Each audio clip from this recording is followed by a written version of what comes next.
1956, in a small town called Massapequa, there is a child who's playing war, having fun. He sees the 4th of July parade, the American flag. He becomes embedded with the American ideal. And that's what he becomes growing up. He's patriotic. He loves his land. We cut to him a little bit older in high school, and he's joined the wrestling team. He's working so hard to be the best. He's completely dedicated. He won't eat certain things. He's trying to lose weight. He's trying to really practice and do everything he can. And the wrestling match comes, and he's almost got it. He's almost got it. He could win. And he doesn't. He loses. He loses that wrestling match, and it destroys him a little bit. Some time passes, and some Marines come to visit his school. And they're trying to recruit kids to join up with the Marines. You're gonna fight for your country. You're gonna be the best of the best. So our golden boy, Ron Kovic, decides, I'm gonna join up. I'm gonna have a purpose. I'm gonna fight for my country. This is gonna be a good thing. I'm gonna go fight in Vietnam. Fight the evils of communism. We're gonna win, and it's gonna be another great, glorious victory for America. So he goes to Vietnam. He's going to be an American hero, going to fight for his country. It's going to be this grand, heroic thing. He accidentally shoots some kids. He accidentally shoots his buddy. And then he gets shot. A bunch. And then he's crippled forever. He spends a lot of time in this awful, disgusting, horribly underfunded hospital. He's going crazy. He's yelling. He doesn't feel like the staff is treating him right. He sees on the TV that there's all these protests of the war, and he gets really mad. And when he goes back home, he's in this wheelchair. He's trying to, maintain that happy boy spirit. He still believes in the war. He believes he served his country, and he believes that those protesters are wrong.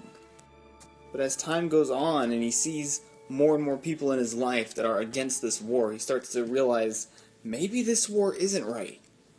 He has to come to terms with the fact that maybe everything that he did in Vietnam was all for nothing.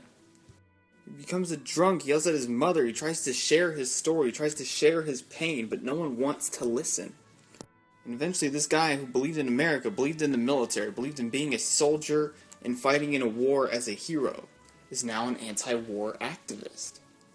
Tom Cruise gives the greatest performance of his career as Ron Kovic. The way that Tom Cruise portrays dedication to something is so compelling. When he's on the wrestling team, you see how passionate he is about being the best. And that passion is what initially invests you into the character. And as he goes into the war, you see how this bright, idealistic young man just starts to become confused and horrified.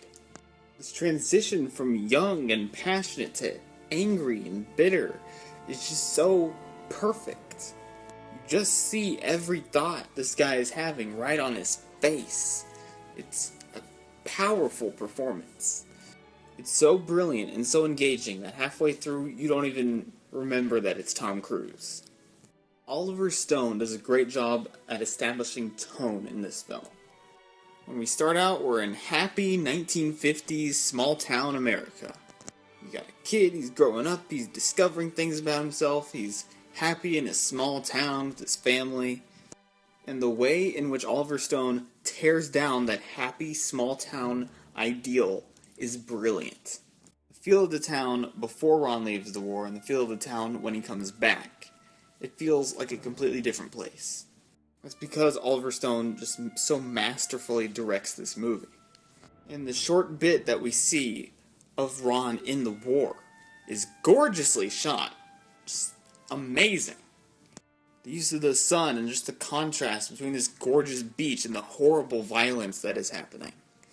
Look, I have seen a lot of horrific violence in movies. I've seen all of the worst things you can imagine. There's a scene in this that made me gag, and it's because Oliver Stone so brilliantly directs the brutality of war. And shooting this whole film through Ron Kovic's perspective just makes you feel for him all the more. There is not a moment that you are not engaged in this film. It does not let up, and it is hard to watch, but it is emotionally rewarding. It's brilliant to have this lens of the political landscape during the 60s and 70s through this traumatized soldier. This movie has a lot to say about the treatment of Vietnam veterans and about politics in general and the whole idea of it. It shows you that people don't want to hear the truth. People just want to stick to their opinion and let that be that. This is a heart-wrenching and painful Vietnam War drama with Tom Cruise giving the best performance of his career. I'm going to give Born on the 4th of July an A+.